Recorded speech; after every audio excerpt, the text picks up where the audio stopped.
মঙ্গলবার ৩ তারিখ ফেব্রুয়ারি আরবি মাসের ১৪ দিবাগত রাত্রি আমরা ইনশাআল্লাহ রাত জাগরণ করবো, আলোচনা শুনবো, ইবাদত করবো, রোজা রাখবো। বুধবার রোজা রাখবো, এর মানে মঙ্গলবার রাত্রে সেহরি খাবো, সারাদিন বুধবার রোজা রাখবো। সরকারি ছুটি হবে। ক্যালেন্ডার এবং ইসলাম ফাউন্ডেশন অনুযায়ী মঙ্গলবার দিবাগত রাত্রি আমরা রোজা রাখবো। আর ওই রাত্রিতে আমরা কি করব? জাগরণ করব। সবে বরাত বিস্তারিত আলোচনা আসবে ইনশাআল্লাহ। আমরা ইবাদত করব। আমাদের অগ্রিম মেসেজ হলো আমরা রোজা রাখবো, এর একটা প্রস্তুতি নেওয়া। প্রশ্ন থাকতে পারে, হুজুর রোজা কয়টা? এখানে ইহুদি খ্রিস্টানের সাথে কোনো সাদৃশ্য নেই।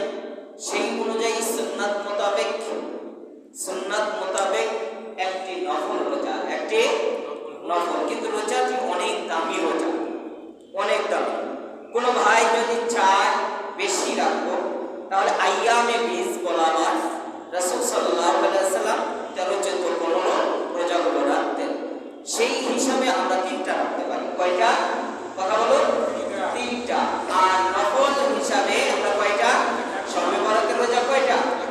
একটা। কোনো ভাই যদি না রাখে গুনাহ হবে না, কিন্তু কি সওয়াব তো পাবে না। কি পাবে না?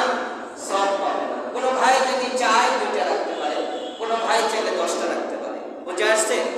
কিন্তু একটা রোজা ধারাবাহিক সুন্নাত মোতাবেক রাসূল সাল্লাল্লাহু আলাইহি ওয়াসাল্লাম রেখেছেন।